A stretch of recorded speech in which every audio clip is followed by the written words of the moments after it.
I want to be on the city council because I think that our city is a mess and that our neighborhood is a mess, and we need very pushy, aggressive leadership on the city council to do things differently. But I feel like my aggressiveness, my the new ideas that I have for many issues are ideas that would move the city forward, and I think that I can do the best job for people in the neighborhood in this community. So, you know, both as an aggressive person, as a person full of ideas, as a person with connections, you know, across the community, as a person with a record, not just of ideas, but of accomplishing things. So I made a decision in July after the Floyd protests and the city council's failure to address those issues, that it was important that I run. So I'm running. This year, we are electing an entirely new city government from the mayor on down. 35 of the 51 council members are going to be new. We're going to need leaders with great ideas and passion and experience. And with my experience in city and state government, my strong relationships with community leaders throughout the district, I believe I'm very well positioned to represent us in the city council. I know the job, I know the district. Residents from around Council District 3 are coming together around our campaign, and they're coming together to fight for the future of our city.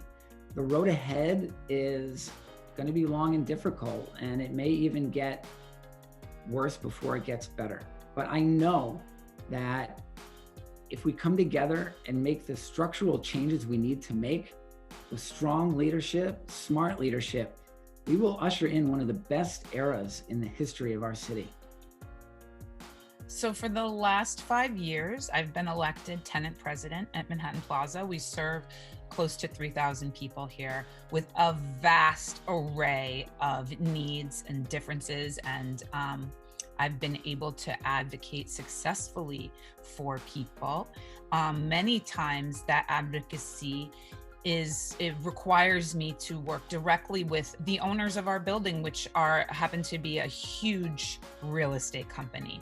And what it's shown me is that the corporations that we often consider our enemies because they're not necessarily out to benefit the good of all the people, but their pockets, let's be frank. With open dialogue, with a building of relationships, there are ways to find solutions that will help both of them and the community. And I think that that is often overlooked, especially within our local government. So that training, I think, is really needed, especially now. So I am running as a mother, a wife, a daughter to small business owners, a reporter, and an organizer, and a longtime resident. I'm running because I love my community and my neighbors and my daughter. And I began to see really the city through her eyes, the inequities, the value of community, the economic downturn and fallout from that. These are things that are really hard to explain to a child. So we give ourselves a voice and we help fix what's gone wrong together. I want to be your representative and I want to be your champion and fighter as we switch to recovery mode, because that's what we are going to need in our representative in the next few years. I am solutions oriented, and in those solutions, I value balance, I value pragmatism, and not just solutions for now, but long term, because I believe that's how we create and maintain strong and balanced neighborhoods. COVID-19 exposed a real leadership gap in our district, and the road to recovery will be tough, but this is also a remarkable opportunity, allowing us to press the restart button, and I promise I will get things done. When you feel that representatives you have elected don't respect you, who don't share your values, and are making decisions that affect your life, then not only is it time for you to get involved, but it's your responsibility.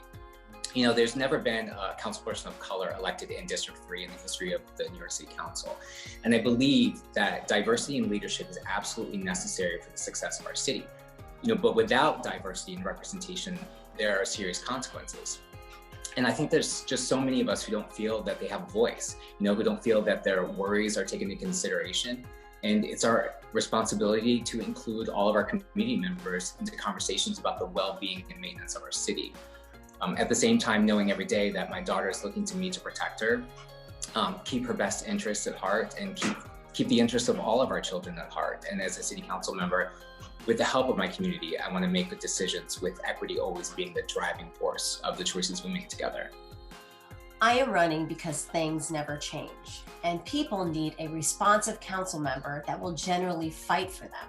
For years, we've had policies of neoliberalism, austerity, and gentrification that have hurt our district and its people. The pandemic only exacerbated what we already knew, that our city is being tailored for the wealthy with no regard to the middle and low income classes, with a disproportionate amount of people being people of color.